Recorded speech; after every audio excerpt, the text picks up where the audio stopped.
मेरे यज़्दा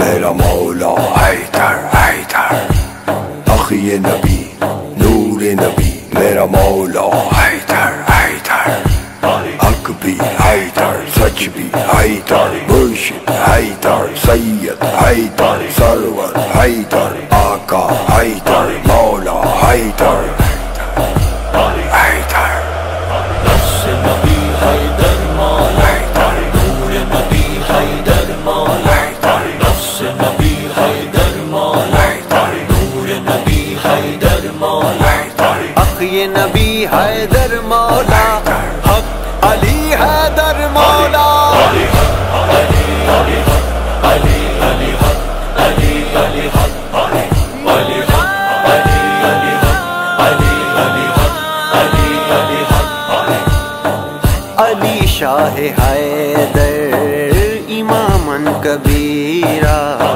के बाद अज़ नबी शुद बशीरन नज़ीरा के मन कुन तो मौला नबी ने है बोला के मन कुन तो मौला नबी ने है बोला हूँ मैं जिसका मौला अली उसका मौला अली अली अली अली अली अली अली अली अली अली अली अली अली अली हैदर नफ्स नबी हैदर मौला नूर नबी हैदर मौला नफ्स नबी हैदर मौला नूर नबी हैदर मौला औज़ु बिल्लाहि मिनश शैतानिर रजीम बिस्मिल्लाहिर रहमानिर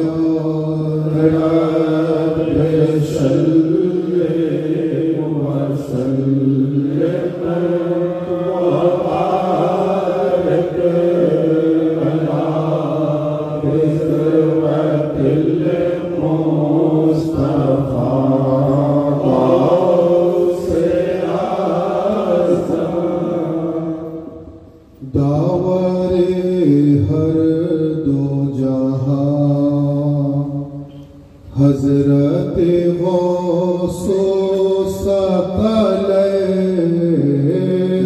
दावरे हर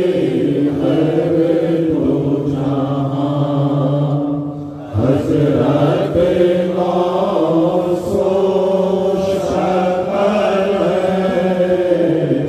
सरवरे कौनो मकाम हज़रते गौसो सकले सरवरे कौनो मकाम हज़रते गौसो सकले आप है शहर के जहां हज़रते गौसो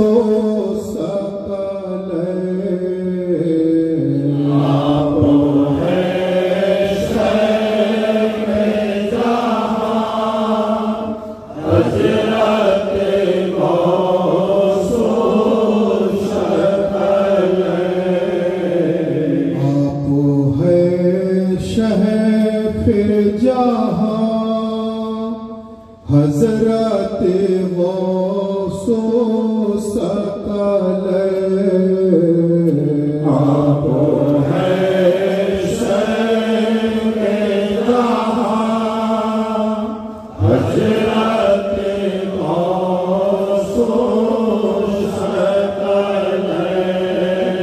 आप है पीर ज़मां हज़रते गौसो सकले आप है पीर ज़मां हज़रते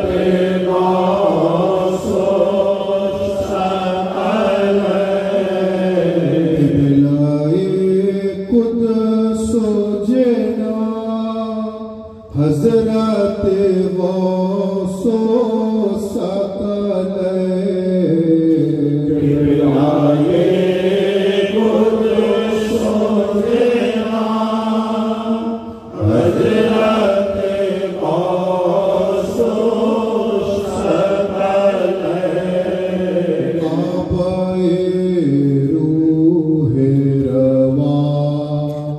हजरत गौसो सकल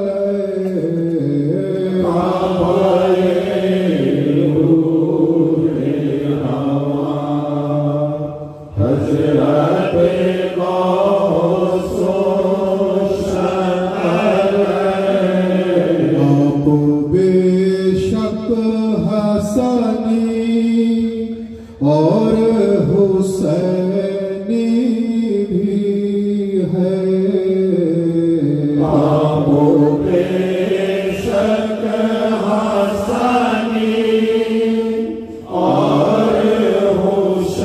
हुसैनी भी है आप बेशक हसनी और हुसैनी भी है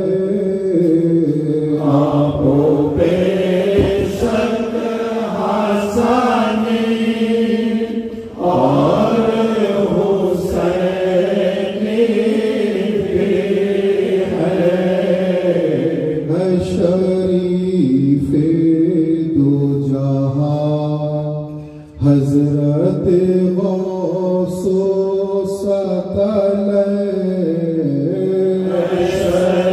शरीफे दो जहां हजरत गौसो सकल औलिया गर्दनों को अपने झुकाते हैं वहाँ औलिया गर्दनों को अपने झुकाते हैं वहाँ पाँव रखते हैं जहाँ हजरत गौसो सकल पाँव रखते हैं जहाँ हजरत गौसो सकल दावरे हर दो जहाँ हजरत गौसो सकल सरवरे कौन माता हजरत गौसो सकल सरवरे कौन माता हजरत गौसो सकल सरवरे कौन माता हजरत गौसो सकल बने आँखों का अगर सदरुद्दीन अली शह तारा बने आँखों का अगर गुलाम अली शह तारा बने आँखों का अगर मेरे अली शह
हजरत वासो सकल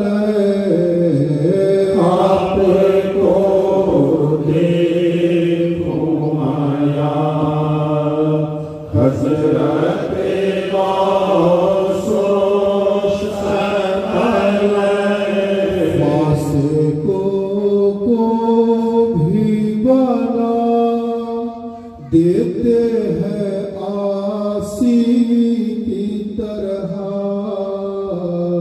फाशे को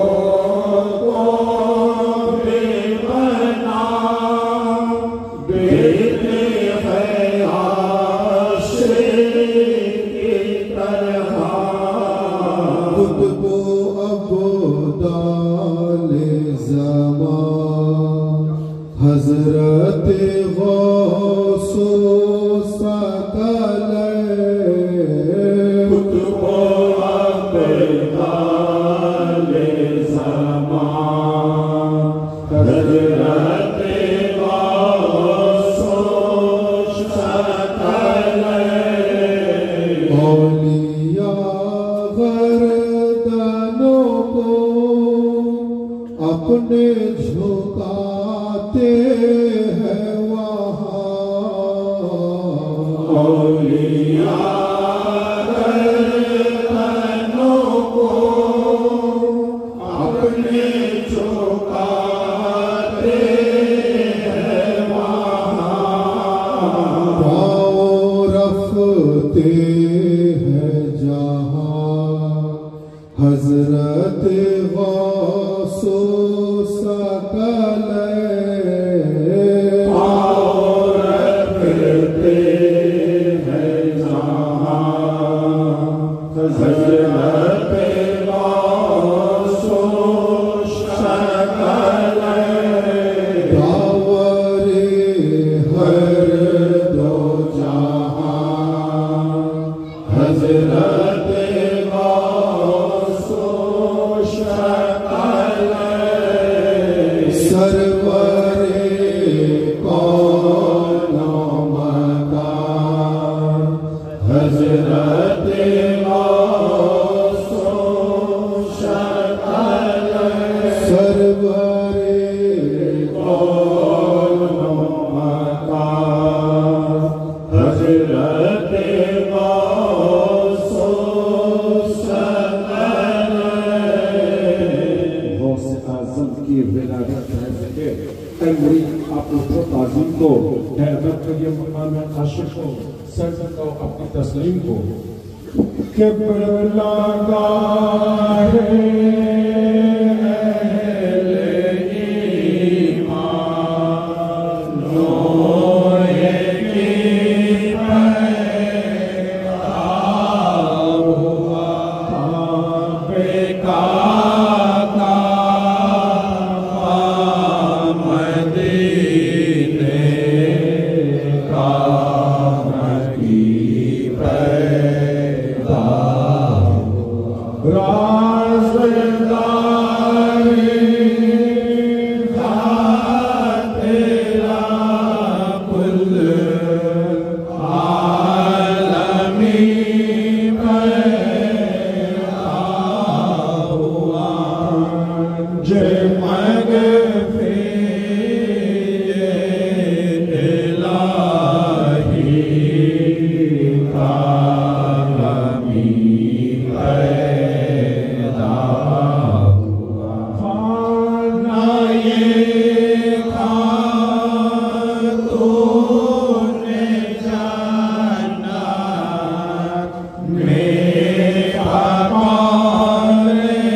لا إله إلا الله محمد رسول الله صلى الله عليه وآله وسلم يا شيخ عبد القادر أعوذ بالله من الشيطان الرجيم بسم الله الرحمن الرحيم إن الله وملائكته يصلون على النبي يا أيها الذين آمنوا صلوا عليه وسلموا تسليما اللهم صل على محمد وعلى آل محمد اللهم صل على محمد وعلى آل محمد اللهم صل على محمد وعلى آل محمد হাজিরিনে মজলিস উপস্থিত আশিকে রাসূল সাল্লাল্লাহু আলাইহি ওয়াসাল্লাম ও আশিকে আহলে বাইত আলাইহিমুস সালাম উপস্থিত পীর ভাই ও পীর বোনেরা আজ এই গাজীপুর গ্রামে খানকায়ে কাদেরিয়া হুসাইনিয়ার শাখা সংগঠন আঞ্জুমানে কাদেরিয়া হুসাইনিয়া তরফ থেকে বিগত বছরের ন্যায় পবিত্র উরুস শরীফের আয়োজন করা হয়েছে। এই গাজীপুরের আঞ্জুমানে কাদেরিয়া হুসাইনিয়ার পীর ভাইরা বিশেষ করে যুবক জেনারেশন ইয়াং জেনারেশন অত্যন্ত মোহব্বত ও আন্তরিকতার সঙ্গে এই উরসে মোবারকের আয়োজন করেছেন। আমরা যারা এখানে এসে উপস্থিত হয়েছি আমাদের আন্তরিকভাবে এই ফরিয়াদ করা দরকার যে রব্বুল আলামিন হুজুর রাসূলুল্লাহ সাল্লাল্লাহু আলাইহি ওয়াসাল্লাম ওনার আহলে বাইতের ওসিলায় এই উরসে মোবারককে যেন কবুল ফরমান বলুন আমিন। এবং একই সঙ্গে সঙ্গে আমরা যে সমস্ত পীর ভাই ও পীর বোনেরা এই গাজীপুর গ্রামে এসে উপস্থিত হয়েছি আমাদের হাজিরিও যেন কবুল ফরমান বলুন আমিন। হাজিরিনে মজলিস আমরা জিনার পবিত্র উরুস শরীফে এসে উপস্থিত হয়েছি উনি হলেন আওলাদে রাসূল, উনি হলেন আওলাদে আলী, উনি হলেন আওলাদে ইমাম হাসনাইন হযরত সৈয়দনা ওয়া মাওলানা ওয়া মুর্শিদনা সৈয়দ আরিফ শাহ কাদেরী আল হাসানী আল হুসাইনী পীর নগরী আলাইহিস সালাম।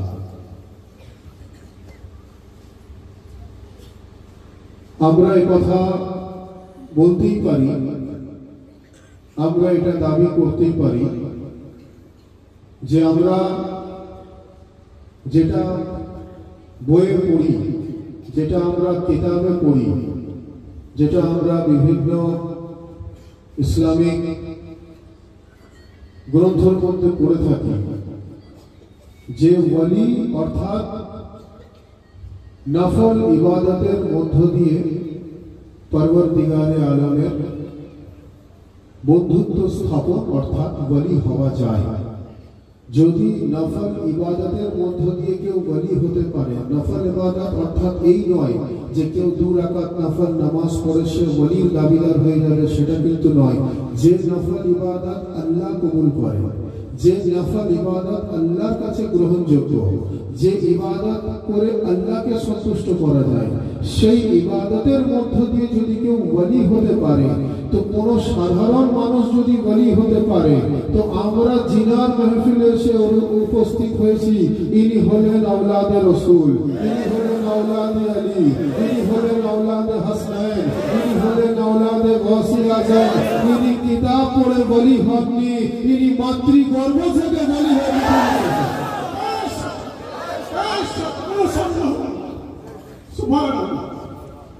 তো হাজিরিনে মজলিস সংক্ষিপ্ত আকারে আউলিয়া আল্লাহ জিকির কোরআন ও সহিহ হাদিসের দৃষ্টিভঙ্গি থেকে এবং আহলে বাইত পাকের জিকির। ওয়ালি ও 2 ক্যাটাগরির হয়, সেই সমস্ত ব্যাখ্যা আমি স্টেপ বাই স্টেপ আসছে আলহামদুলিল্লাহ। তো হাজিরিনে মজলিস আল্লাহ নিজের বান্দাদেরকে আমাদেরকে প্রত্যেককে নিজের বান্দা অর্থাৎ আব্দ বলে ডেকেছেন। আমার এই আব্দের ভেতর থেকে মানে বান্দাদের ভেতর থেকে কিছু স্পেশাল ক্যাটাগরির ব্যক্তিদেরকে উনি নিজের বন্ধু বলে ডেকেছেন, যাদেরকে আউলিয়া আল্লাহ আখ্যা দিয়েছেন। বান্দা এবং বন্ধুর মধ্যে পার্থক্য আছে। বান্দা অর্থাৎ আল্লাহর বান্দা, বেশক ওয়ালিও আল্লাহর বান্দা, কিন্তু ওয়ালি ওই অর্থে বান্দা নয় যেই অর্থে আমি আপনি বান্দা। আমি আপনি যেই অর্থে আল্লাহর বান্দা, এই অর্থে আল্লাহর ওয়ালি কিন্তু বান্দা না। আমি আপনি আল্লাহর বান্দা, আল্লাহ আমাদের মালিক ও মুখতার, আল্লাহ আমাদের সৃষ্টিকর্তা। সেই দৃষ্টিভঙ্গিটা একটা আলাদা। আর ওয়ালি আল্লাহর বান্দা এটা একটা আলাদা কনসেপ্ট, এটা একটা আলাদা দিক। যদি শুধু বান্দা হতেন তাহলে বন্ধু হতেন না, যদি শুধু বান্দা হতেন তাহলে বন্ধু হতেন না।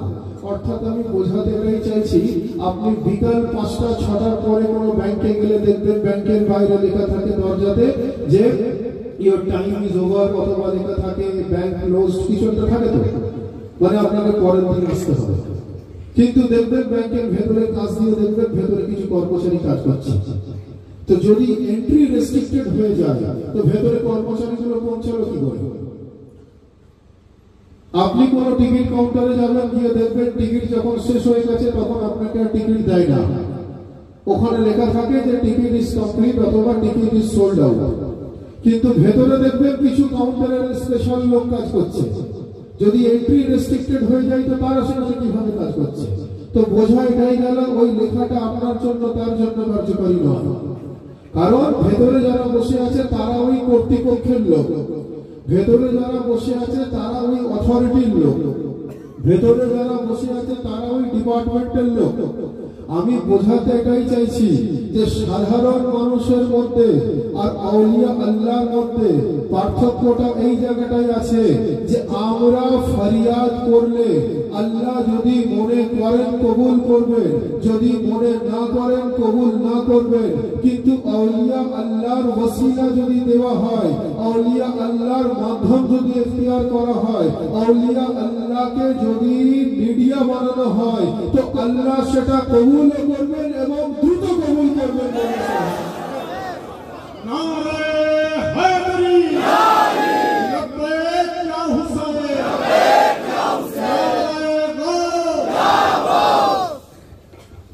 তার কারণ আউলিয়া আল্লাহ হলেন রব্বুল আলামিনের দোস্ত, বলুন সুবহানাল্লাহ, আল্লাহর বন্ধু, বলুন সুবহানাল্লাহ।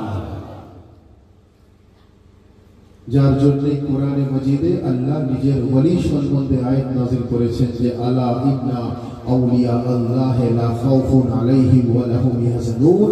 আল্লাহ বলছেন যে আমি যাকে নিজের ওয়ালি বলে দিই, আমি যাকে নিজের দোস্ত বলে দিই, উনার দুনিয়াতেও লা খাউফ, আখিরাতেও লা খাউফ। দুনিয়াতেও কোনো ভয় নেই, আখিরাতেও কোনো ভয় নেই। তো যদি আল্লাহর ওয়ালির দুনিয়া ও আখিরাতে কোনো ভয় না হয়ে থাকে, আর আমাদের এই বিশ্বাস, এই ঈমান ও আকীদা রাখতে হবে যে আমরা যে সিলসিলায়ে কাদেরিয়া হুসাইনিয়ার গোলামিতে দাখিল হয়েছি, এই সিলসিলায়ে কাদেরিয়া হুজুর গৌসে পাকের সিলসিলা, ইনি শুধু ওয়ালি নন, ইনি হলেন সরদারে আউলিয়া, বলে সুবহানাল্লাহ। ইনি শুধু ওয়ালি নন, ইনার কদম মোবারক হুজুর গৌসে পাকের জামানা এবং গৌসে পাকের পরবর্তী জামানায় যত ওয়ালি এসেছে সবার গর্দানে হুজুর গৌসে পাকের কদম মোবারক অবস্থিত। কোরআনের আয়াত অনুযায়ী, আল্লাহর কোরআনের আয়াত অনুযায়ী যদি এটাই দাঁড়ায় যে ওয়ালির দুনিয়া ও আখিরাতে কোনো ভয় নেই, আর আমরা যদি এটাই পেয়ে থাকি হুজুর গৌসে পাক সরদারে আউলিয়া, পেশওয়ায়ে আসফিয়া, মেহবুবে কিবরিয়া, মাসুকে খোদা, তো এটা পরিষ্কার হয়ে গেল যে গৌসে পাকের ভয়ের তো নাউজুবিল্লাহ সওয়ালই আসে না। উনিও লা খাউফ, উনার সঙ্গে যুদ্ধ হয়ে যাওয়ার জন্য উনার গোলামও লা খাউফ করে।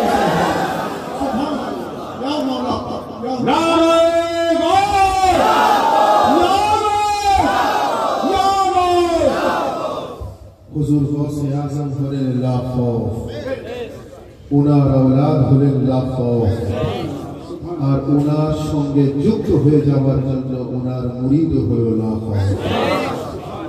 লা খাউফ অর্থাৎ যার মধ্যে কোনো ভয় নেই, যার মধ্যে কোনো ভীতি নেই, যার মধ্যে কোনো প্যানিক নেই, যার মধ্যে কোনো টেনশন নেই, যার মধ্যে কোনো আতঙ্ক নেই। কারণ আতঙ্ক তো তখন থাকবে যখন আমরা আতঙ্কিত বোধ করব। আমাদের আতঙ্কিত বোধ করার কোনো জায়গাই নেই, কারণ গৌসে পাক নিজে ফরমাচ্ছেন ইন্না ইয়াদি আলা রাসে মুরিদি কাসসামাই আলাল আরদ। হুজুর গৌসে আযম বলছেন যে আমার হাত আমার মুরিদের মাথার উপরে এমন ভাবে অবস্থিত যেভাবে জমিনের উপরে আসমান অবস্থিত। বলেন সুবহানাল্লাহ। অর্থাৎ গৌসে পাকের কদম মোবারক গর্দনে থাকলে উনি ওলি হয়ে যান, গৌসে পাকের হাত মোবারক মাথায় থাকলে উনি সিলসিলা কাদেরিয়ার মুরিদ হয়ে যান। হুজুর গৌসে পাকের হাত মোবারক যার মাথায় থাকে উনি সিলসিলা কাদেরিয়া ও হুসাইনিয়ার মুরিদ হয়ে যান। বলুন সুবহানাল্লাহ। কারণ হুজুর গৌসে পাকের পূর্বপুরুষ ইমামে হাসান ও হুসাইন। বলুন সুবহানাল্লাহ। ওনার পূর্বপুরুষ আলী মুর্তজা। বলুন সুবহানাল্লাহ। প্রশ্ন আসতে পারে যে গৌসে পাক বেশক সরদারে আউলিয়া, এতে কোনো সন্দেহ নেই, কিন্তু এই প্রশ্ন অনেকের মধ্যে থাকতে পারে যে ওনার মুরিদ গুনেগার হতে পারে, বদকার হতে পারে, সিয়াগার হতে পারে, চোর হতে পারে, আরো খারাপ থেকে মহা খারাপ কাজের সঙ্গে লিপ্ত থাকতে পারে। তো গৌসে পাক তো লা খাওফ, হতে কোনো সন্দেহ নেই। ওনার মুরিদ ও লা খাওফ কিভাবে হয়ে গেল? প্রশ্ন আসতে পারে। তো ভাই একটা ছোট্ট এক্সাম্পল দিই। আহলে বায়াতের ক্ষমতা কত, আলে রসুলের ক্ষমতা কত, গৌসে পাকের ক্ষমতা কত, ওলি আল্লাহর ক্ষমতা কত। একটা ছোট্ট এক্সাম্পল দিই। যদি আপনার হাতে কোনো নোংরা লাগে, আপনার পায়ে কোনো নোংরা লাগে, আপনি কি করবেন? সেই হাতটাকে একটা বদনার পানি নেবেন, একটা লোটাই পানি নেবেন, নিয়ে হাতটাকে এইভাবে ধোবেন, দিয়ে হাতটাকে আপনি পবিত্র করবেন ধোয়ার পর, তাই তো? আর আপনি যদি পুরো নোংরা হাতটা ওই লোটা বা বদনাতে আপনি ডুবিয়ে দেন, তাহলে কি হবে? হবে না। আপনার হাত তো পবিত্র হবে না, কিন্তু ওই বদনার পানিটাও অপবিত্র হয়ে যাবে। কারণ ওই বদনায় অত পানি নেই আপনার হাতকে পবিত্র করার সে ক্ষমতা রাখে। আবার যদি ওই হাতটা যদি আপনি কোনো পুকুরের পানিতে ধোন, কিন্তু সেই পুকুরের পুরো পানিটাই পচে দুর্গন্ধ হয়ে গেছে, তাহলেও কিন্তু আপনার হাত পবিত্র হবে না। কারণ পানির ক্ষমতা নিয়ে আপনার হাতকে পবিত্র করার, কারণ পানিটা নিজে অপবিত্র। আবার ওই হাতটা নিয়ে গিয়ে যদি আপনি সমুদ্রের পানিতে ধোন, তো দেখবেন আপনার হাতটা সমুদ্রে ডুবিয়ে দিলে আপনার হাত পবিত্র হয়ে যাবে, সমুদ্রের পানি অপবিত্র হবে না। কেন? সমুদ্রের পানির সেই কোয়ান্টিটি আছে, সেই ভলিউম আছে, আপনাকে মাথা থেকে পা পর্যন্ত সে পবিত্র করে দিতে পারে। অর্থাৎ আম মাহফিল আর আলে রসুলের মাহফিলের মধ্যে পার্থক্য আমি বোঝাতে চাইছি। আম জলসা আর আলে রসুলের মাহফিলের মধ্যে পার্থক্য বোঝাতে চাইছি। সাধারণ মানুষ আর আউলিয়া আল্লাহর গোলামের মধ্যে পার্থক্য আমি এটা আপনাদের সামনে বোঝাতে চাইছি যে আহলে বায়াত এমন পবিত্র, ইনারা হলেন সেই মহাসমুদ্র। বলেন সুবহানাল্লাহ। আমরা যতই অপবিত্র হই না কেন, আমরা যতই নাপাক হই না কেন, আমরা যতই নাজিস হই না কেন, আমরা যদি খুলুস দিল থেকে আমরা যদি আহলে বায়াতের গোলামিতে নিজেকে নিযুক্ত করে দিতে পারি, তো আহলে বায়াতের ক্ষমতা আছে, গৌসে পাকের ক্ষমতা আছে আমাদেরকে মাথা থেকে পা পর্যন্ত পবিত্র করে থাকতে পারে।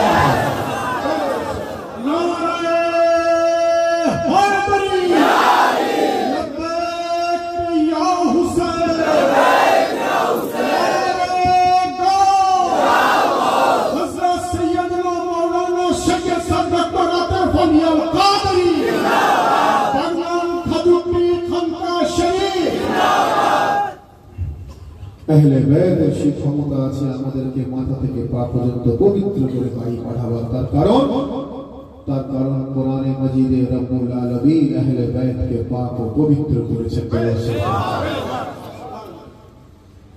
ওলি দুই প্রকার, যে কথা বলছিলাম। এক, ইবাদতের মধ্য দিয়ে ওলি হওয়া যায়, যার ইবাদত আল্লাহ কবুল করে। কেউ নফল নামাজ পড়লো, দুদিন দুটো নফল রোজা রাখলো, তার মানে সে পরের দিনে ওলি হওয়ার ঘোষণা করলো, তা কিন্তু নয়। সে তো মুসলমানই থাকবে না যদি আল্লাহ তার ইবাদত কবুল না করে। ওয়ালি সেই অর্থে ওয়ালি যার ইবাদত আল্লাহ কবুল করবেন। কার ইবাদত কবুল করবেন সেটা আল্লাহ বেহতর জানেন। আর আমরা কোন কিতাব পড়ে ওয়ালি হওয়ার দামান পকড়ানে ওয়ালা না। আমরা এমন ওয়ালির দামান ধরিনি যিনি পৃথিবীতে এসে ওয়ালি হয়েছেন। আমরা ওনাদের চাহনে ওয়ালা যিনারা মাতৃগর্ভ থেকে ওয়ালি হয়েছেন।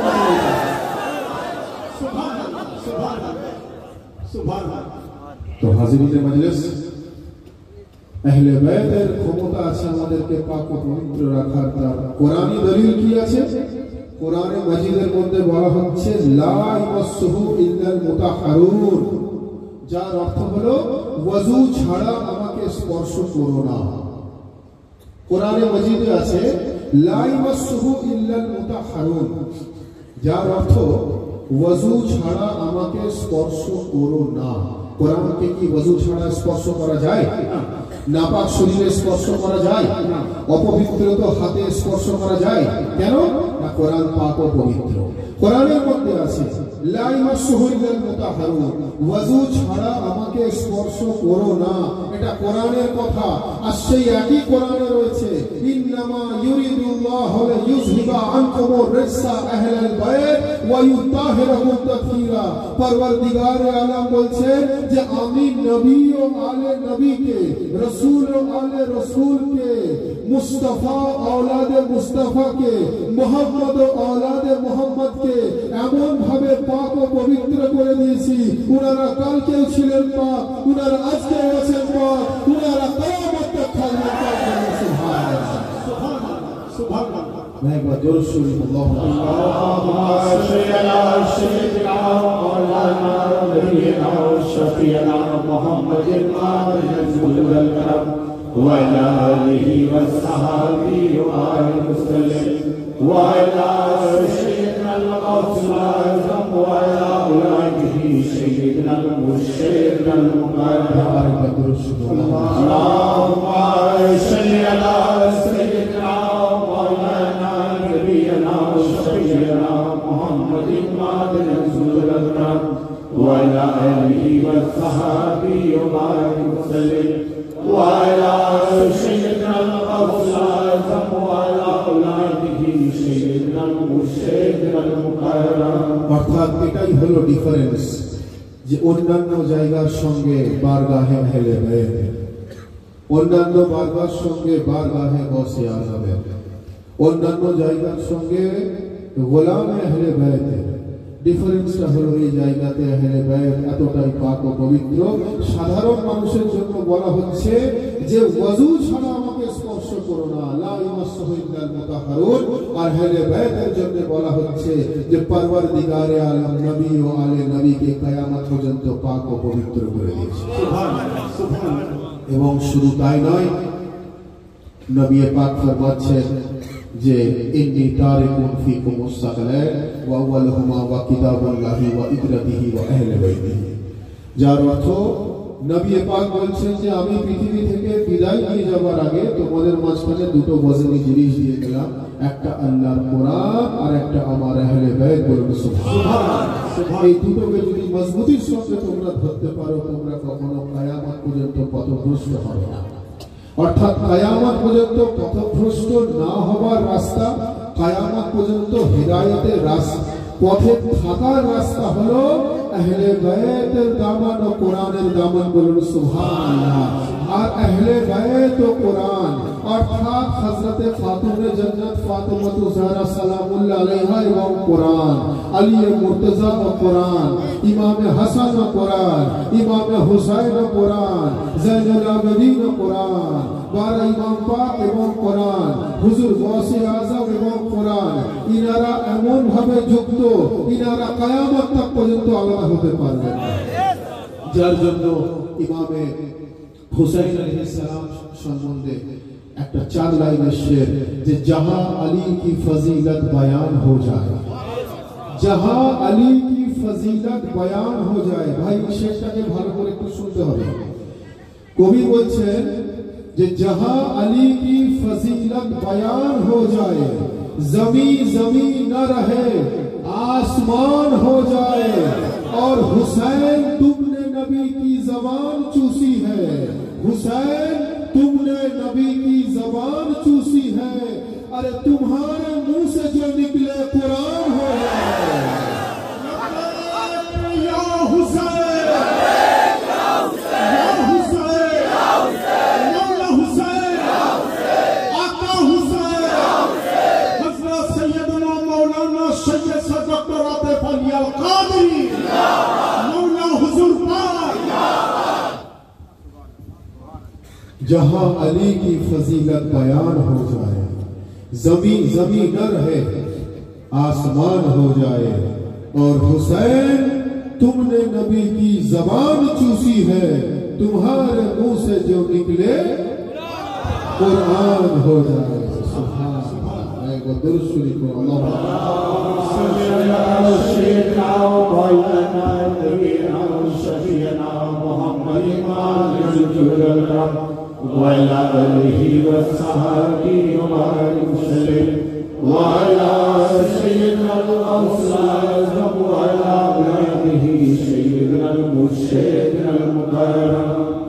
हाज़रीन मजलिस, हुसैन तुमने नबी की जबान चूसी है, तुम्हारे मुंह से जो निकले कुरान हो जाए। सुभान अल्लाह। তার কারণ হলো এটাই যে ইসলামকে জানতে গেলে সেই ঘরানার দ্বারস্থ হতে হবে যেই ঘরানাতে পরওয়ারদিগার খুদ ইসলামকে নাজিল করে দিয়েছে। আমরা সেই ঘরানার দ্বারস্থ হতে পেরেছি, নবী ও আলে নবীর ঘরানার দ্বারস্থ হতে পেরেছি, আহলে বাইত পাকের গোলামীর দ্বারস্থ হতে পেরেছি যে যেই ঘরানাতে পরওয়ারদিগার আলম খুদ ইসলামকে নাজিল করেছে। সুবহানাল্লাহ। আহলে বাইত হলেন সেই ঘরানা যেই ঘরানাতে পরওয়ারদিগার আলম কোরআনকে নাজিল করেছে, পরওয়ারদিগার আলম কালমাকে নাজিল করেছে, পরওয়ারদিগার আলম শরীয়তকে নাজিল করেছে। আর এই ঘরানা ছাড়া এই সাবজেক্টের উপরে ভালো বলার কে হতে পারে? আমরা আহলে বাইতের কাছ থেকে শিখছি, আমরা ইমামে হুসাইনের কাছ থেকে শিখছি, আমরা আলী মুর্তজার গোলামীর মধ্য দিয়ে জানতে পারছি। আহলে বাইত পাকের সাদকা আমাদের প্রতি নাজিল হচ্ছে বলেই আমরা সঠিকটা জানতে পারছি। আদারওয়াইজ আমার আপনার মতো মানুষের সঠিক বলার তো কোনো ক্ষমতা নেই, কারণ আমরা মাটির তৈরি, ওনারা হলেন নূরের তৈরি। বলে সুবহানাল্লাহ। আমি আপনি মাটির তৈরি, ওনারা হলেন নূরের তৈরি। বলুন সুবহানাল্লাহ। তো হাজিরিনে মাজলিস, যে কথা বলছিলাম, মানুষ অর্থাৎ আমি সব মানুষের কথা বলছি না, উম্মতে রাসূলের কথা বলছি। নবী পাক ফরমাচ্ছেন যে এমন একটা সময় আসবে যখন আমার উম্মত ৭৩টা দলে বিভক্ত হবে, ৭২টা ভুল, একটা সঠিক, ৭২টা দোজখে যাবে, একটা জান্নাতে যাবে, ৭২টা বেঠিক, একটা সঠিক। তো ভাই, আমাদের খোদা এক, আমাদের কোরআন এক, আমাদের শরীয়ত এক, আমরা যে কালমা পড়ি লা ইলাহা ইল্লাল্লাহ মুহাম্মাদুর রাসূলুল্লাহ সাল্লাল্লাহু আলাইহি ওয়াসাল্লাম, এই কালমা এক, আমাদের রাসূল এক, ১,২৪,০০০ আম্বিয়া, অর্থাৎ ১,২৩,৯৯৯ জন আম্বিয়া ইসলামে আছেন, কিন্তু আমরা উম্মত কার? রাসূলের খোদা। অর্থাৎ আমাদের সেই অর্থে রাসূল এক, আমাদের শরীয়ত এক, আমাদের আকীদা এক, কিন্তু আমাদের পথ পৃথক পৃথক। আমরা ৭৩টা দলে বিভক্ত, একটা সঠিক, বাকি সব বেঠিক। কে ফরমাচ্ছেন? রাসূলের খোদা ফরমাচ্ছেন। এটা আমার আপনার কোনো কথা নয়, এটা রাসূলের খোদার ফরমান সাল্লাল্লাহু আলাইহি ওয়াসাল্লাম। তো এর ব্যাকগ্রাউন্ড কি আছে? এর যদি ব্যাকগ্রাউন্ড আমাদেরকে দেখতে হয়, এর ব্যাকগ্রাউন্ড কি আছে? আমি ভাই ওই বিতর্কে যেতে চাই না, কে জান্নাতি, কে জাহান্নামী, কে সঠিক, কে বেঠিক, আমি এই বিতর্কে যেতে চাই না। আমি যদি এর ব্যাকগ্রাউন্ডটা দেখতে চাই, বলা হচ্ছে কোরআনে মাজিদে परवरदिगार आलम इरशाद फरमाচ্ছেন ইউদিল্লু বিহি কাসীরা ওয়া ইয়াহদি বিহি কাসীরা। কিছু ক্যাটাগরির মানুষ যারা কোরআন তেলাওয়াত করে, করার পর তারা গুমরাহির পথে চলে যায়। কিছু মানুষ কোরআন তেলাওয়াত করার পর তারা হেদায়েত প্রাপ্ত হয়। তো কোরআনে মাজিদ তো সকলের জন্য হেদায়েত। হেদায়েত কি না ভাই বলুন? হেদায়েত তো। কোরআন সকলের জন্য রহমত, কোরআন সকলের জন্য বরকত। কিন্তু বলা হচ্ছে যে কোরআন পড়ার পর ইউদিল্লু বিহি কাসীরা ওয়া ইয়াহদি বিহি কাসীরা। কিছু ক্যাটাগরির মানুষ যেমন হেদায়েত প্রাপ্ত হচ্ছে, কিছু ক্যাটাগরির মানুষ আবার গুমরাহির পথে চলে যাচ্ছে। কেন? তারও সমস্যার সমাধান কোরআন শরীফে বলা আছে যে কেন তারা গুমরাহির পথে যাচ্ছে বা কারা গুমরাহির পথে যাচ্ছে, তারও জিকির কোরআনে মাজিদের মধ্যে রয়েছে। খাতামাল্লাহু আলা কুলুবিহিম ওয়া আলা সামইহিম ওয়া আলা আবসারিহিম গিশাওয়াতু ওয়া লাহুম আযাবুন আযীম। যার অর্থ আল্লাহ বলছেন এক ক্যাটাগরির মানুষের চোখে, এক ক্যাটাগরির মানুষের কানে, এক ক্যাটাগরির মানুষের অন্তরে আমি একটা পর্দা ঢেকে দিয়েছি। তারা কখনো ভালো জিনিস শুনতে পাবে না, তারা কোনোদিন ভালো জিনিস দেখতে পাবে না, তারা কোনোদিন ভালো জিনিসের স্বাদ উপলব্ধি করতে পারবে না। এবং তাদের জন্য আমি কি করেছি? ওয়ালাহুম আযাবুন আযীম, তাদের জন্য আমি আযাব নাযিল করে দিয়েছি। অর্থাৎ যে ৭২ ভুল, সেই ৭২ চোখেও দেখতে পায় না, সেই ৭২ কানেও শুনতে পায় না, যে ৭২ ভুল, সেই ৭২ সঠিক জিনিস অনুভব করতে পারে না। এটা কোরআনে মাজিদের সিদ্ধান্ত, এটা কোরআনে মাজিদের ডিসিশন। তো ভাই আমাদেরকে এর ব্যাকগ্রাউন্ড জানতে হবে, আমাদেরকে এর পাশে মঞ্জর জানতে হবে, আমাদেরকে এর গভীরে গিয়ে পৌঁছাতে হবে যে কিসের জন্য নবী পাককে বলতে হলো যে আমার উম্মত এত দলে বিভক্ত হবে, এত ফিরকাতে বিভক্ত হবে, এত গোষ্ঠীতে বিভক্ত হবে। এটা বলার রিজন হলো একটাই যে এমন একটা সময় আসবে যখন উম্মতে রাসূল রাসূলুল্লাহর মুহাব্বত থেকে দূরে সরে যাবে, যখন উম্মতে রাসূল নবী ও আলে নবীর মুহাব্বত থেকে দূরে সরে যাবে, যখন উম্মতে রাসূল মুহাম্মদ ও আলে মুহাম্মাদের মুহাব্বত থেকে নিজেকে দূরে সরিয়ে দেবে। যার জন্য রাসূলুল্লাহ সাল্লাল্লাহু আলাইহি ওয়াসাল্লামকে এটা বলতে হলো যে এমন একটা সময় আসবে যে আমার উম্মত এতগুলো দলে বিভক্ত, তার মধ্যে বেশি সবটাই 99% বেঠিক এবং একটা হলো সঠিক। কিছু ক্যাটাগরির মানুষের একটা চিন্তা ভাবনা, কিছু ক্যাটাগরির মানুষের একটা কনসেপ্ট আছে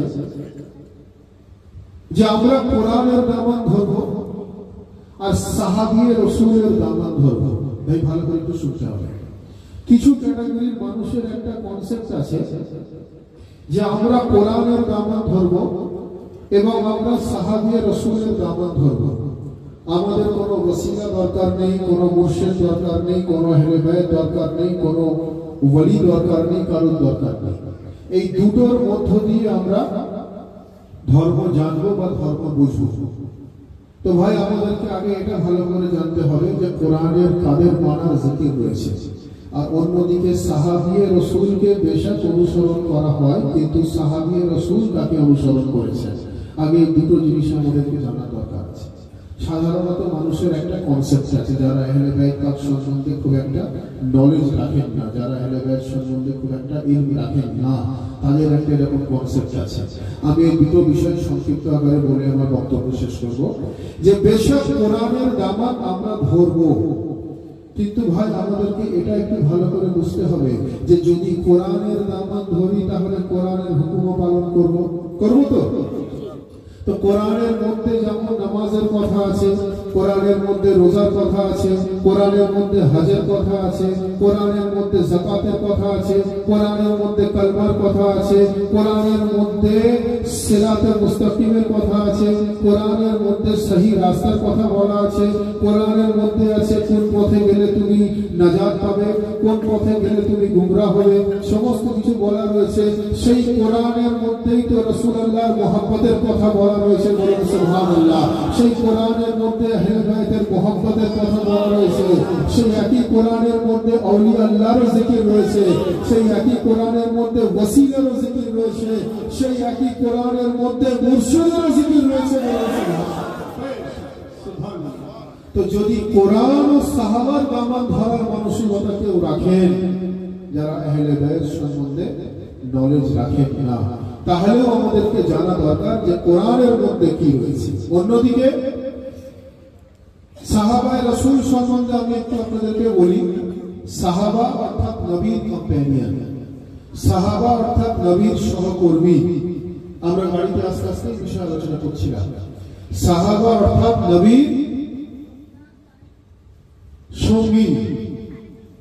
যে সমস্ত সাহাবী রাসূল, অর্থাৎ সাহাবী মানে শুধু এই নয় যে রাসূলুল্লাহকে দিদার করেছেন, তা নয়।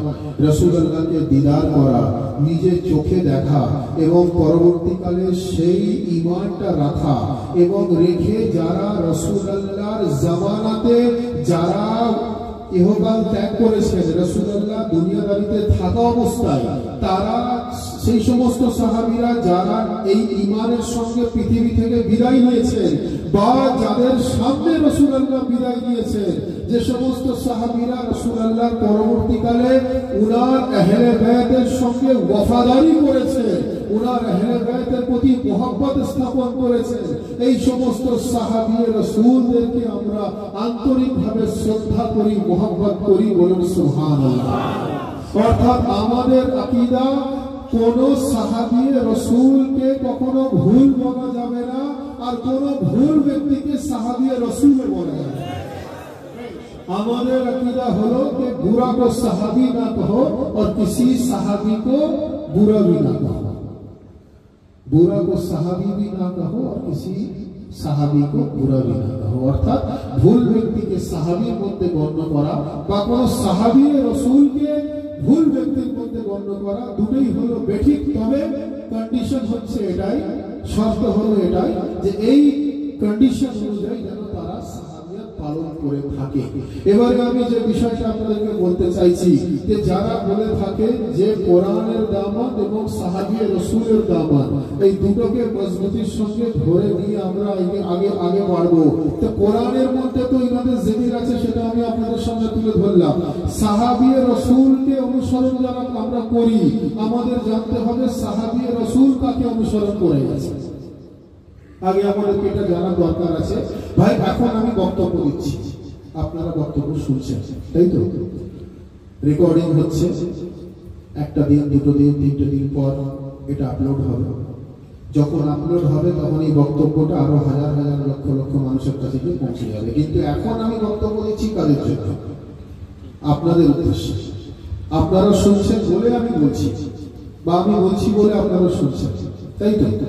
তো রাসূল পাক সাল্লাল্লাহু আলাইহি ওয়াসাল্লাম উনি যখন তখনকার জামানাতে একটা কালো চাদর নিলেন, একটা চাদর নিয়ে হযরতে খাতুনে জান্নাতকে ডাকলেন, হযরতে আলী মুর্তজাকে ডাকলেন, হযরতে ইমামে হাসানকে ডাকলেন, হযরতে ইমামে হুসাইনকে ডাকলেন এবং উনি নিজে ওনারা পাঁচজন একটা কালো চাদরের মধ্যে ঢুকে ওনারা ফরিয়াদ করলেন, আল্লাহুম্মা হাউলাই আহলু বাইতি ফাযহাব আনতুম আর-রিজক ওয়া তাহিরাকুম তাথীরা।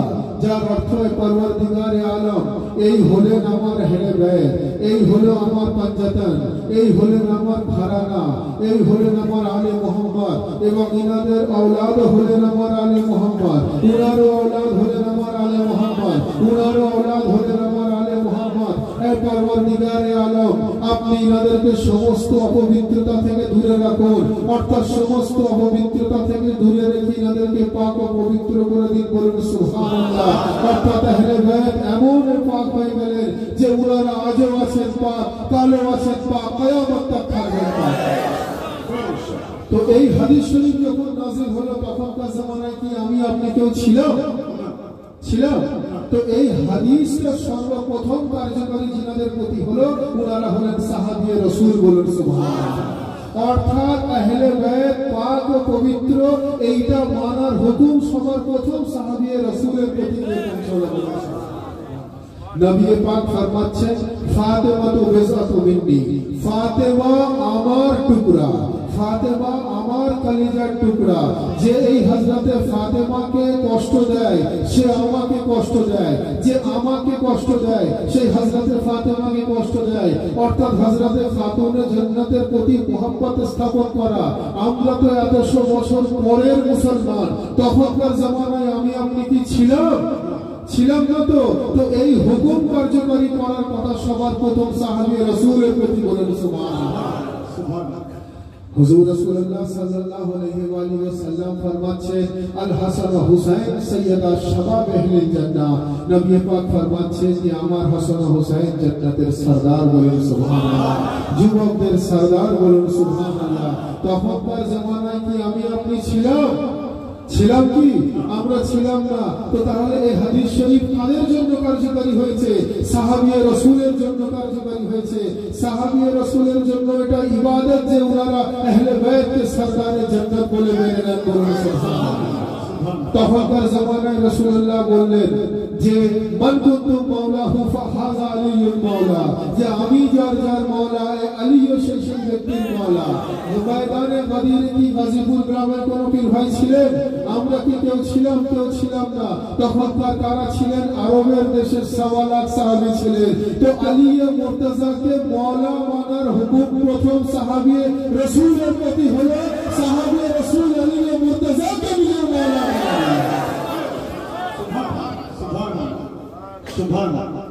এইভাবে যদি আমরা একটার পর একটা হাদিস শরীফের ব্যাখ্যা করতে থাকি তো দেখা যাবে রাতের পর রাত কেটে যাবে, দিনের পর দিন কেটে যাবে।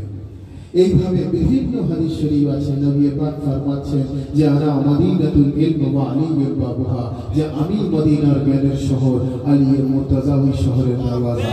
তো ওখানে তো আমি আপনি কেউ ছিলাম না। কে রাসূলুল্লাহকে মদিনার জ্ঞানের শহর মানবে? সাহাবী রাসূল। কে আলী মুর্তজাকে তার দরওয়াজা মানবে? সাহাবী রাসূল। তো এটাই তো হলো সাহাবী রাসূলের রাস্তা। তো যদি কেউ সাহাবী রাসূলের রাস্তা ইখতিয়ার করতে চায় তাকে এটা জানতে হবে সাহাবী রাসূল আহলে বাইতের রাস্তা ইখতিয়ার করেছে, বলুন সুবহানাল্লাহ। যার জন্যই তো কবি বলছেন যে সাহাবা अगर आसमान पर है तो वो आसमान के सितारे हैं, अगर जमीन पर है तो कुरान इश्क मुस्तफा के पारे हैं, और नबी के बाद अली के साथ है तो सारे के सारे हमारे हैं। नबी के बाद अहले बैत के साथ है तो सारे के सारे हमारे हैं, बोलो सुभान अल्लाह। मैं बदुर शुक्रिया मौलाना नबीना शफीना मुहम्मदिन मालिकुल व आलिहि व सहाबी व अला सय्यिदना अल-अबसार व अला औलादिहि सय्यिदना मुशरिकना मुकर्रम। तो हाज़रीन मजलिस, আমাদের সিলসিলা পাক, সিলসিলা কাদেরিয়া এবং সিলসিলা হুসাইনিয়া, আমরা একদিকে হুজুর গৌসে পাকের সিলসিলা, একদিকে ইমামে হুসাইনের সিলসিলা, দুটো সিলসিলা পাকের মধ্য দিয়ে আমরা আলী মুর্তজার ফয়জ ও বরকত হাসিল করতে পারি। আলী মুর্তজার মধ্য দিয়ে আমরা রাসূল খুদার ফয়জ ও বরকত হাসিল করতে পারছি, বলুন সুবহানাল্লাহ। বহু ক্যাটাগরির মানুষ আছে, বহু আকিদাপন্থী, বহু তরিকাপন্থী, বহু ক্যাটাগরির মানুষ আছে। লক্ষ্য করে দেখবেন যে কেউ গৌসে পাকের চাহনেওয়ালা, কিন্তু সে ইমামে হুসাইন আলাইহিস সালামের আযাদারি করতে গিয়ে নিজেকে যেন একটু সংকোচ বোধ করে। আবার অনেক এমন আছে যে যারা ইমামে হুসাইনের চাহনেওয়ালা, আহলে বাইতের চাহনেওয়ালা, তারা হুজুর গৌসে পাক বা আউলিয়া আল্লাহ জিকির করতে গিয়ে যেন একটু সংকোচ বোধ করে। কোথাও না কোথাও তাদেরকে যেন একটু আটকায়, কোথাও না কোথাও তাদেরকে যেন একটু রুখে দেয়। অনেকে বলে যে আযাদারি এমন একটা সাবজেক্ট, অনেকে বলেন আযাদারি এমন একটা বিতর্কিত বিষয়, এই ব্যাপারে না যাওয়াটাই ভালো। আমি এমন অনেককে বলতে শুনেছি যে একদম তাওহীদের পর রিসালাত, রিসালাতের পর তারা যে জায়গাটা দেয় সেটা হচ্ছে হুজুর গৌসে পাক কেউ রিসালাতের পর যে জায়গাটা দেয় সেটা হলো হুজুর গরিব নওয়াজ, অনেকে রিসালাতের পর যে জায়গাটা দেয় সেটা হচ্ছে হযরতে নিজামুদ্দিন আউলিয়া, আর তার পরবর্তীকালেই তার পীরের মাকামটাকে এস্টাবলিশ করে, তার পরবর্তীকালেই তার পীরের জায়গাটা রাখে।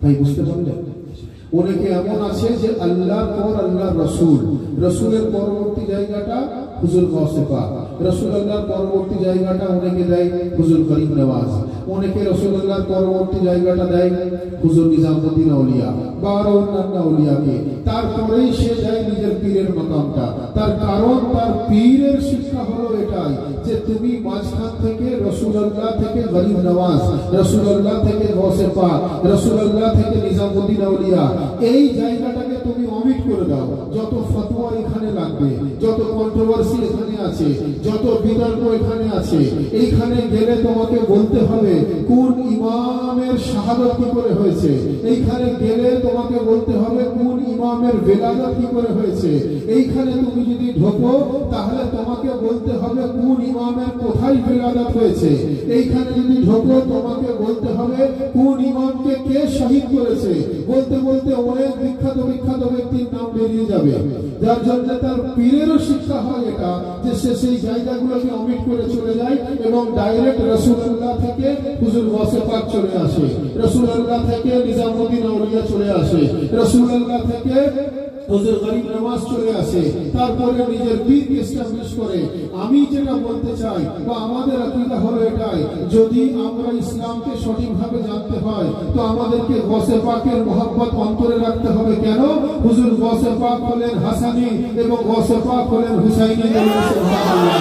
আমরা যদি ইসলামকে সঠিকভাবে জানতে চাই আমাদেরকে হুজুর গরিব নওয়াজকে মহব্বত করতে হবে। কেন না হুজুর গরিব নওয়াজ হলেন ইসলামের সপ্তমতম ইমাম, ইমাম মুসা কাযিম আলাইহিস সালামের আওলাদ, ইমাম মুসা কাযিম হলেন আওলাদে আলী। বলুন সুবহানাল্লাহ। অর্থাৎ দুনিয়ার মানুষ নিজের দুনিয়ার বেনিফিটের জন্য যেটাকে ছেড়ে দিয়েছে, আমরা আমাদের দ্বীন ও দুনিয়া ও আখিরাতের জন্য সেটাকে গ্রহণ করে নিয়েছি। হযরত সাইয়েদনা মাওলানা মাওলা আদম আল কাদরি, হযরত সাইয়েদনা মাওলানা শায়খ মাওলা আদম আল কাদরি, বাগদান খানুদ্দি খানকাসরি, বাগদান খানুদ্দি খানকাসরি। এই আহলে বায়াত আলাইহিস সালামের জিকিরকে অনেকে এই জন্য পরিত্যাগ করে, তার কারণ আহলে বায়াতের জিকিরের মধ্যে বিভিন্ন কন্ট্রোভার্সি হয়েছে। তাদেরকে বলতে হবে কেন আযাদারি করব, কেন বুক চাপড়াবো, কেন মাতম করব, কেন তাজাদারি করব, কেন রোজাদারি করব। এই ভয়ে, এই আতঙ্কে, এই প্যানিকে তারা আযাদারি থেকে নিজেকে সরিয়ে রেখেছে। অথচ তারা ইমামে হুসাইনের চাহনেওয়ালা বলে দাবি করে, তারা গাউসে পাকের চাহনেওয়ালা বলে দাবি করে। আমি আরেকটা আমার বিষয় বলে আমি বক্তব্য শেষ করব যে নামাজের অর্থ হলো দোয়া, রোজার অর্থ নিজেকে আটকে নেওয়া, হজের অর্থ দেখা, যাকাতের অর্থ বৃদ্ধি পাওয়া। তো যদি মসজিদে আজান হয় আর আপনি ঘরের মধ্যে ঢুকে গিয়ে ইয়া আল্লাহ আমাকে গাড়িও দিন, বাড়িও দিন, ইন্ডিয়াও দিন, বাংলাদেশও দিন, পাকিস্তানও দিন, আমেরিকাও দিন, দোয়া চাইলে দোয়া কবুল হবে না। আপনাকে নামাজ আদা করে দোয়া চাইতে হবে, তাও দোয়া যেন হালাল ও জায়েজ হয়। তাই তো রোজার অর্থ নিজেকে আটকে নেওয়া। রোজার সময় আপনি ঘরের মধ্যে ঢুকে গিয়ে মাছ, মাংস, কোরমা, বিরিয়ানি, পোলাও খেলে হবে না, নিজেকে ক্ষুধার্ত রেখে প্রমাণ করতে হবে। একটা ক্ষুধার্ত ব্যক্তির খিদে লাগলে কি অনুভব হতে পারে, তার নাম হলো রোজা।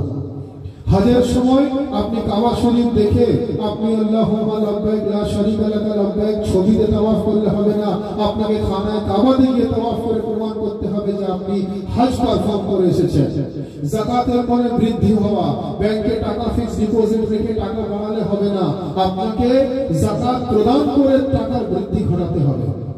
ঠিক একই ভাবে যদি রাসূলুল্লাহর চাহনেওয়ালা আপনি হয়ে থাকেন, গাউসে পাকের চাহনেওয়ালা হয়ে থাকেন, আহলে বায়াতের চাহনেওয়ালা হয়ে থাকেন, মুখে চাহনেওয়ালা বললে হবে না, আপনাকে রাসূলুল্লাহর মহব্বতে মিলাদুন নবীও করতে হবে, আপনাকে আলী মুর্তজার মহব্বতে জিকরে শাহাদাত ও জিকরে বিলাদত করতে হবে, আপনাকে গাউসে পাকের মহব্বতে গিয়ারবি শরীফও করতে হবে, আপনাকে ইমামে হুসাইনের মহব্বতে জিকরে হুসাইনও করতে হবে, আপনাকে তাজিয়াদারি করে হুসাইন হুসাইন করে হুসাইনি প্রমাণ করতে হবে। মুখে শুধু হুসাইনি বললে হবে না, অর্থাৎ একদিকে ইমামে হুসাইনের আজাদারির প্রমাণ দিতে হবে, একদিকে পরওয়ারদিগারের ওফাদারির প্রমাণ দিতে হবে।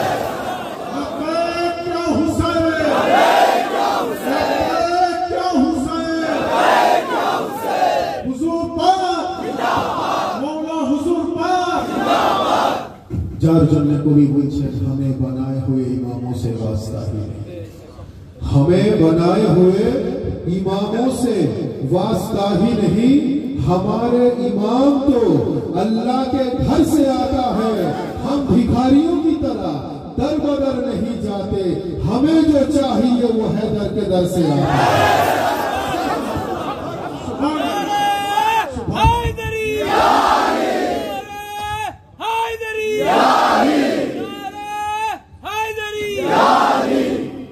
हमें बनाए हुए इमामों से वास्ता ही नहीं, हमारे इमाम तो अल्लाह के घर से आता है और हम भिखारियों की तरह दर बदर नहीं जाते, हमें जो चाहिए है दर के घर से आता है। सुभान अल्लाह। আমরা সত্যি অত্যন্ত সৌভাগ্যবান যে আমরা সিলসিলা কাদেরিয়ার হুসাইনিয়াত গোলামিতে দাখিল হতে পেরেছি। আমাদের প্রত্যেককে এই ফরিয়াদ রাখা দরকার যে পরওয়ারদিগারে আলম আমাদেরকে যেন নবী ও আলে নবীর দেখানো পথ অনুযায়ী চলার তৌফিক দান করেন, বলুন আমিন। আমাদেরকে যেন কোরআন ও সহিহ হাদিস রাসূল ও আলে রাসূলের দেখানো পথ অনুযায়ী চলার তৌফিক দান করেন, বলুন আমিন। আমাদেরকে নামাজ, রোজা, হজ, যাকাত, রাসূল আল্লাহর মোহাব্বত, আহলে বাইতের মোহাব্বত, আউলিয়া আল্লাহর মোহাব্বত অন্তরে নিয়ে ইসলামের সমস্ত ফরজ ইবাদতগুলোকে পালন করার তৌফিক দান করেন, বলুন আমিন। আমরা যারা এখানে এসে উপস্থিত হয়েছি প্রত্যেকে আজকের এই মাহফিল পাকের কবুলিয়তের জন্য, আজকে আমাদের হাজিরির কবুলিয়তের জন্য সকলে মিলে दोनों हाथ बुलंद करके पूरी कलेजे के ताकत के साथ नारे तकबीर, नारे रिसालत, नारा हैदरी, नारे हुसैन, नारे अब्बास, नारे गौस, नारा हैदरी, हैदरी, हैदरी।